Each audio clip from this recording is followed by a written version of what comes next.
بسم اللہ الرحمن الرحیم۔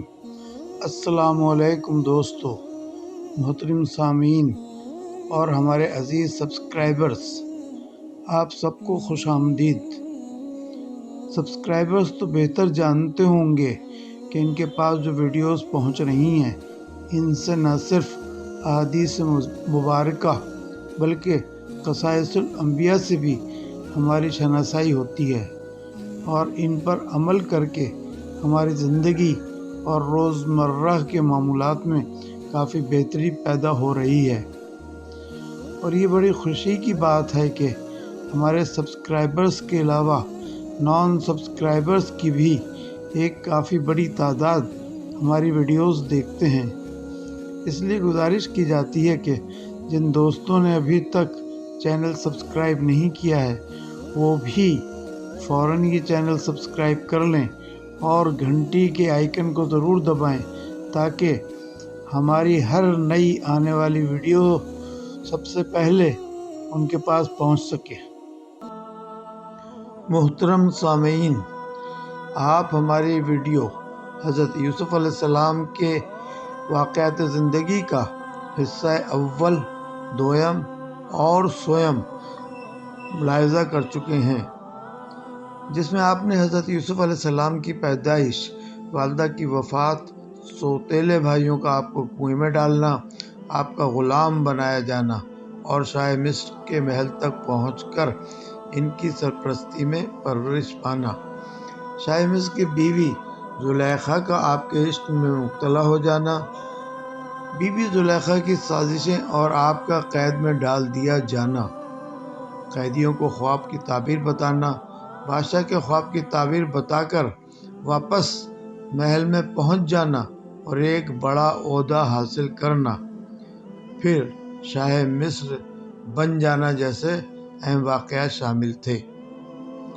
اب ہم اس ویڈیو کے حصہ چہارم کا آغاز کرتے ہیں، جس میں حضرت یوسف علیہ السلام کی زندگی کے باقی اہم واقعات کو قرآن و حدیث اور روایات کی روشنی میں بیان کیا گیا ہے۔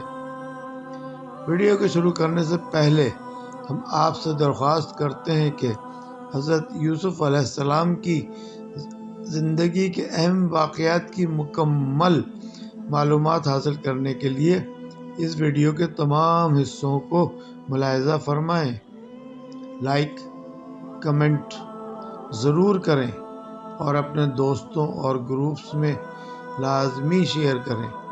اس سے ہماری حوصلہ افزائی ہوتی ہے اور بہتر سے بہتر ویڈیو پیش کرنے کا جذبہ پیدا ہوتا ہے۔ تو آئیے ویڈیو کے حصہ چہارم کا آغاز کرتے ہیں۔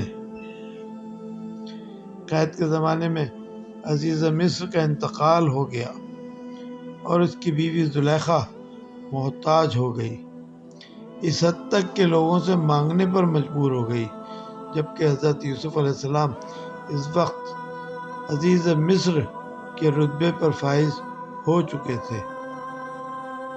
ایک بار لوگوں نے زلیخا سے کہا کہ عزیز مصر کے راستے پر بیٹھ جاؤ، شاید یہاں سے گزرتے ہوئے ان کی نظر تم پر پڑ جائے اور وہ تم پر رحم کرے۔ اس نے کہا کہ میں ان سے شرمندہ ہوں۔ لوگوں نے اصرار کیا تو حضرت یوسف علیہ السلام کے راستے پر بیٹھ گئی۔ جب حضرت یوسف علیہ السلام شاہی دستے کے ساتھ ادھر سے گزرے تو زلیخا اٹھی اور کہا، پاک ہے وہ خدا جو بادشاہوں کو اپنے غرور کے سبب غلام بناتا ہے اور غلاموں کو اپنی اطاعت کی وجہ سے بادشاہ بنا دیتا ہے۔ یوسف علیہ السلام نے کہا، تم زلیخا ہو؟ اس نے کہا، بالکل میں زلیخا ہی ہوں۔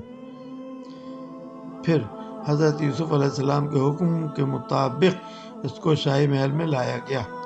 اس وقت زلیخا بہت ضعیف ہو گئی تھی۔ حضرت یوسف علیہ السلام نے اس سے کہا کہ کیا تم نے میرے ساتھ یہ زیادتی نہیں کی تھی؟ اس نے کہا، اے پیغمبر خدا، مجھ کو ملامت نہ کیجیے، کیونکہ میں اس وقت 3 بلاؤں میں مبتلا تھی جن میں کوئی شخص مبتلا نہیں ہوا تھا۔ آپ نے پوچھا، وہ کیا تھا؟ اس نے کہا کہ آپ کی محبت میں مبتلا تھی اور اللہ تعالیٰ نے دنیا میں آپ کی کوئی دوسری مثال کی خلق پیدا نہیں کی اور میں آپ کے حسن و جمال پر فدا تھی۔ مصر میں مجھ سے زیادہ کوئی مقبول عورت نہ تھی اور کسی کے پاس مجھ سے زیادہ دولت نہ تھی، لیکن میرا شوہر نامرد تھا۔ حضرت یوسف علیہ السلام نے اس سے کہا کہ کیا حاجت رکھتی ہو، کیا چاہتی ہو؟ کہا کہ میں چاہتی ہوں کہ آپ دعا کیجئے کہ خدا میری جوانی واپس کر دے۔ آپ علیہ السلام نے دعا کی اور اللہ تعالیٰ نے زلیخا کو جوان کر دیا اور وہ بالکل کنواری لڑکی بن گئی۔ اللہ کے حکم کے مطابق حضرت یوسف علیہ السلام نے ان سے نکاح کیا۔ دوسری طرف حضرت یعقوب علیہ السلام اور ان کی قوم کے لوگوں پر ہر جگہ حضرت یوسف علیہ السلام کا نام ان کی زبان پر تھا، جو کہ اب عزیز مصر کے مرتبے پر فائز ہو چکے تھے، اور انہوں نے مملکت مصر کی جو خدمات انجام دی تھی سبھی اس کی تعریف کر رہے تھے۔ مصر کے ہمسایہ ممالک کے لوگ بھی یہی کہتے تھے کہ مصر کا نظام حکومت قابل لوگوں کے ہاتھوں میں ہے اور ان کی عقل مندی کی بدولت مصر ایک بڑے خطرے سے بچ گیا ہے۔ وہ ایک بلند فطرت اور کریم انسان ہے، سب کے ساتھ انصاف کا برتاؤ کرتا ہے اور سب کو غلہ مہیا کرتا ہے۔ یہ باتیں سن کر حضرت یعقوب علیہ السلام نے اپنے بیٹوں کو بلایا اور کہا، میرے بیٹو، اب ہم قحط اور تکلیف سے دوچار ہیں۔ تم سفر کی تیاری کرو اور عزیز مصر کے پاس جاؤ کہ جس کی کریم النفسی کی ہر جگہ تعریف ہو رہی ہے، لیکن بینمن کو میرے پاس چھوڑ جاؤ کہ وہ تمہاری جدائی میں مجھ پر گراں نہ گزرے اور تنہائی کی وجہ سے میں اداس نہ ہو جاؤں۔ حضرت یوسف علیہ السلام کے بھائی اپنے اونٹ لے کر مصر روانہ ہو گئے تاکہ وہاں سے غلہ خرید کر کنعان لے آئیں۔ حضرت یوسف علیہ السلام کے بھائیوں نے کنعان اور مصر کے درمیانی مسافت طے کی اور مصر پہنچ گئے۔ وہ غلہ خریدنے کے لیے یوسف علیہ السلام کی خدمت میں حاضر ہوئے تو حضرت یوسف علیہ السلام نے انہیں پہچان لیا، لیکن وہ ان کو نہ پہچان سکے کیونکہ انہیں یہ یقین نہ تھا کہ یوسف علیہ السلام ابھی زندہ ہیں۔ اس کے علاوہ یوسف علیہ السلام کے چہرے میں کچھ تبدیلیاں بھی آ چکی تھیں۔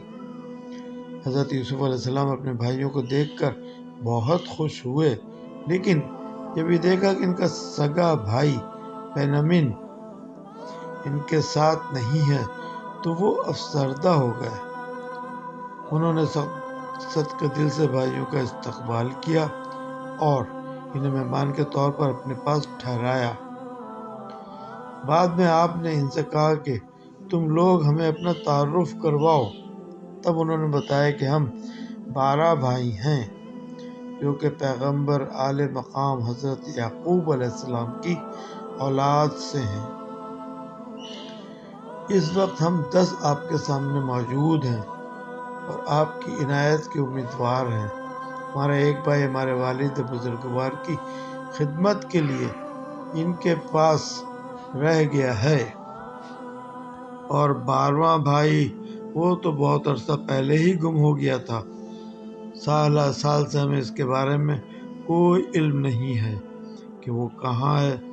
بہرحال حضرت یوسف علیہ السلام کو اپنے والد بزرگوار اور پیارے بھائی کی خیر خبر سن کر بہت اطمینان ہوا اور انہوں نے حکم دیا کہ ان کے بھائیوں کو گندم دے دی جائے۔ اس کے علاوہ جو رقم ان کے بھائی لائے تھے وہ بھی خفیہ طور پر ان کے بوروں میں رکھ دی۔ حضرت یوسف علیہ السلام نے یہ عمل اس مقصد سے انجام دیا تاکہ ان کے بھائی جلد ہی دوبارہ مصر آ جائیں اور رقم کا انتظام کرنے میں انہیں وقت ضائع نہ کرنا پڑے۔ پھر بوریاں اونٹوں پر لاد دی گئیں اور یوسف علیہ السلام کے بھائی واپس جانے کے لیے تیار ہو گئے۔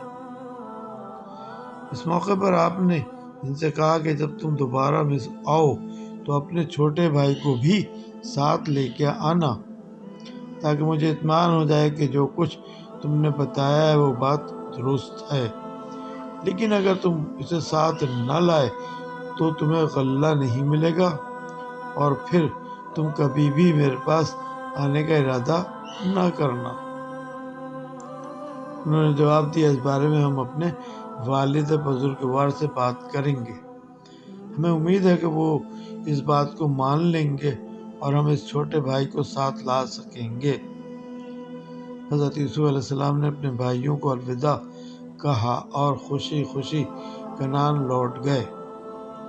جب وہ اپنے باپ کی خدمت میں حاضر ہوئے تو کہنے لگے، بابا جان، جیسا کہ اس عزیز مصر کے بارے میں مشہور ہے، ہم نے اسے بڑا عالی ظرف اور شریف انسان پایا۔ اس نے ہماری بڑی عزت کی، ہمارا ہر طرح سے خیال رکھا اور اس نے ہمیں بہت سا غلہ دے دیا ہے۔ لیکن اس کے ساتھ ہی اس نے ہم سے یہ وعدہ بھی لیا ہے کہ ہم اپنے چھوٹے بھائی بنیامین کو بھی اپنے ساتھ لے کر جائیں، تاکہ وہ اس بات کو جان لیں کہ جو کچھ ہم نے کہا ہے وہ درست ہے۔ تاہم ہمارا مصر کا سفر غلہ حاصل کرنے کے علاوہ اور کسی مقصد کے لیے نہیں تھا۔ حضرت یعقوب علیہ السلام نے فرمایا، میں تمہیں بنیامین کو ساتھ لے جانے کی اجازت ہرگز نہیں دوں گا۔ کیا تم چاہتے ہو کہ جو کچھ تم نے یوسف کے ساتھ کیا تھا اس کے ساتھ بھی وہی کرو؟ نہیں، بس تم مجھے میرے حال پر چھوڑ دو اور مجھے مجبور نہ کرو۔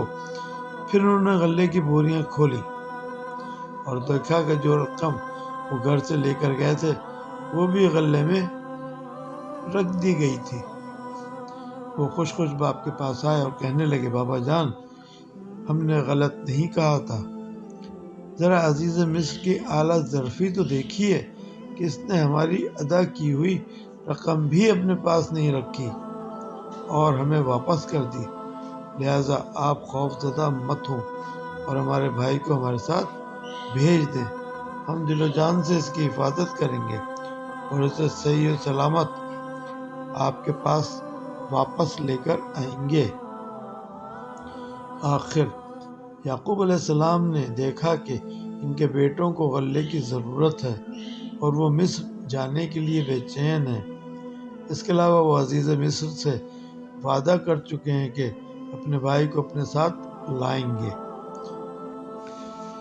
ان حالات کے پیش نظر انہوں نے ان کو اجازت دے دی کہ وہ بنیامین کو اپنے ساتھ مصر لے جائیں، لیکن انہوں نے ان سے وعدہ بھی لے لیا کہ بنیامین کو لازمی واپس لے کر آئیں گے، سوائے اس کے کہ کوئی ایسا ناگہانی حادثہ پیش آ جائے کہ جس سے ان کے لیے بنیامین کی حفاظت کرنا ممکن نہ رہے۔ سب بھائیوں نے اس عہد پر خدا کو گواہ ٹھہرایا اور بنیامین کو ہمراہ لے کر مصر روانہ ہو گئے۔ حضرت یعقوب علیہ السلام نے انہیں ہدایت کی کہ مصر پہنچنے پر وہ سب ایک ایک الگ الگ دروازے سے اندر شہر میں داخل ہوں، تاکہ ان کے بیٹے لوگوں کی نظر سے بد سے محفوظ رہیں۔ اور شاید وہ یہ بھی چاہتے تھے کہ وہ لوگوں کی توجہ کا مرکز نہ بنے، تاکہ ان کے بارے میں غلط قسم کی رائے قائم نہ کر لی جائے کہ یہ جاسوس ہیں یا چوری کرنے یا ڈاکہ ڈالنے کی غرض سے آئے ہیں۔ بہرحال حضرت یوسف علیہ السلام کے بھائی مصر پہنچے، ان سے دوسری بار ملاقات کی اور اپنے بھائی بنیامین کو ان کے سامنے پیش کیا۔ حضرت یوسف علیہ السلام اپنے اس بھائی کو دیکھ کر بے حد خوش ہوئے اور غلاموں کو کہہ کر دوپہر کے لیے بہترین کھانا تیار کروایا۔ دوپہر کے وقت حضرت یوسف علیہ السلام نے اپنے بھائیوں کو گھر بلوایا، ان کو دو دو کر کے بٹھا دیا۔ بنیامین رو دیا، کہنے لگا اگر آج میرا بھائی یوسف زندہ ہوتا تو میں اکیلا نہ ہوتا۔ حضرت یوسف علیہ السلام نے اسے اپنے ساتھ بٹھا لیا اور دونوں نے مل کر کھانا کھایا۔ جب رات ہوئی تو حضرت یوسف علیہ السلام نے دو بھائیوں کو ایک ایک کمرے میں سلا دیا اور بنیامین کو اپنے ساتھ رکھا اور کہا کیا تم اس بات کو پسند کرو گے کہ یوسف کی جگہ میں تمہارا بھائی بن جاؤں؟ بنیامین نے جواب دیا آپ جیسا بھائی کہاں مل سکتا ہے، لیکن افسوس اس بات کا ہے کہ آپ یعقوب علیہ السلام اور راحیل کے بیٹے نہیں ہیں۔ یوسف علیہ السلام کی آنکھوں میں آنسو آ گئے اور انہوں نے بنیامین کو سینے سے لگا لیا اور کہا میں ہی تمہارا گمشدہ بھائی یوسف ہوں، جس کی جدائی میں تم غمگین رہتے ہو۔ وہ میں ہی ہوں جس نے بھائیوں کے ہاتھوں دکھ اٹھائے اور پھر کئی ناکامیوں کا منہ دیکھا، لیکن خدا تعالیٰ نے مہربانی فرما کر میری تمام تکلیفیں دور کر دیں اور مجھے اس رتبے پر پہنچا دیا۔ تاہم فی الحال تمہیں یہ بات ان بھائیوں سے پوشیدہ رکھنی چاہیے۔ مہمانداری کے دن ختم ہو گئے اور حضرت یوسف علیہ السلام کے بھائی غلہ خریدنے کے بعد واپس جانے کو تیار ہو گئے۔ حضرت یوسف علیہ السلام نے بنیامین کو اپنے پاس رکھنے کے لیے ایک تدبیر سوچی اور غلاموں کو حکم دیا کہ سونے کا پانی پینے کا ایک پیالہ بنیامین کی بوری میں ڈال دیں۔ جب قافلہ کچھ دور نکل گیا تو حضرت یوسف علیہ السلام کے ایک اہلکار نے آواز دے کر کہا قافلے والو رک جاؤ، تم اتنے برے لوگ ہو جنہوں نے نیکی کا بدلہ بدی سے دیا اور عزیز مصر کا احسان فراموشی کر کے اس کا پیالہ چرا لیا۔ حضرت یعقوب علیہ السلام کے بیٹے یہ آواز سن کر جہاں تھے وہیں کے وہیں جم گئے اور کہنے لگے خدا کی قسم تمہیں معلوم ہونا چاہیے کہ ہم شرارت کی نیت سے یہاں نہیں آئے تھے اور ہم چور نہیں ہیں۔ اہلکار نے پوچھا اگر ان میں سے کسی نے پیالہ چرایا ہے تو اس کی سزا کیا ہوگی؟ انہوں نے جواب دیا ہمیں اپنی بے گناہی کا یقین ہے اور ہم ایک ایسے دین اور قانون کے پیروکار ہیں جس کے مطابق تم لوگ وہ پیالہ چرانے والے شخص کو گرفتار کر کے اپنا غلام بنا سکتے ہو۔ اس گفتگو کے بعد اونٹوں پر سے بوریاں اتاری گئیں اور ان کی جانچ پڑتال شروع ہو گئی۔ پہلے اور بھائیوں کی اور پھر بنیامین کی بوری کی تلاشی لی گئی اور وہ سونے کا پیالہ بنیامین کی بوری سے نکل آیا۔ وہ سب بھائی شہر کو لوٹ آئے اور انتہائی رنج و غم کے عالم میں حضرت یوسف علیہ السلام کے سامنے پیش ہوئے۔ پہلے تو حضرت یوسف علیہ السلام نے انہیں خوب ڈانٹا اور ڈپٹا اور پھر کہا تمہارے ہی قول کے مطابق ہم بنیامین کو اپنے پاس رکھیں گے۔ اس پر سارے بھائی منت سماجت کرتے ہوئے کہنے لگے اے عزیز مصر، اس کا باپ بوڑھا اور کمزور ہے، آپ ہم میں سے کسی ایک کو اپنے پاس رکھ لیں اور اسے آزاد کر دیں۔ حضرت یوسف علیہ السلام نے کہا یہ ناممکن ہے کہ ہم ایک چور کی بجائے کسی بے گناہ شخص کو پکڑ لیں، کیونکہ اگر ہم ایسا کریں گے تو بندوں پر ظلم روا رکھیں گے۔ بھائیوں نے بنیامین کو جس نے انہیں اس مصیبت میں پھنسا دیا تھا غصے والی نگاہوں سے دیکھا اور کہنے لگے اگر اس نے چوری کی ہے تو یہ کوئی تعجب کی بات نہیں، اس کا ایک بھائی تھا، اس سے پہلے اس نے بھی چوری کی تھی۔ اس سے ان کا مقصد حضرت یوسف علیہ السلام کی چوری کے معاملے کی طرف اشارہ کرنا تھا۔ معزز سامعین، اب ہماری حضرت یوسف علیہ السلام کے واقعات زندگی پر مبنی ویڈیو کے حصہ چہارم کا اختتام ہوتا ہے، جس میں آپ نے حضرت یوسف علیہ السلام کی قید کی زندگی، شاہ مصر کا ایک عجیب خواب دیکھنا، آپ علیہ السلام کا خواب کی تعبیر بتانا اور دربار میں جگہ پانا جیسے واقعات ملاحظہ کیے۔ حضرت یوسف علیہ السلام کے واقعات زندگی پر اس ویڈیو کے تمام حصوں کو ملاحظہ کرنے کے بعد ہی آپ کو سیرت یوسف کا صحیح اندازہ ہو پائے گا، لہذا گزارش کی جاتی ہے کہ اس ویڈیو کے تمام حصوں کو مکمل دیکھیں اور لائک، کمنٹ اور شیئر کریں تاکہ زیادہ سے زیادہ لوگوں تک پہنچ سکے۔ اس سے ہماری بہت حوصلہ افزائی ہوتی ہے۔ بہت جلد اس ویڈیو کا حصہ پنجم آپ کے ملاحظہ کے لیے پیش کیا جائے گا۔ جن دوستوں نے ابھی تک ہمارا چینل سبسکرائب نہیں کیا ہے، مہربانی کر کے فوراً چینل سبسکرائب کر لیں تاکہ ہر نئی آنے والی ویڈیو سب سے پہلے آپ تک پہنچ سکے۔ بہت شکریہ۔ والسلام۔ اللہ حافظ۔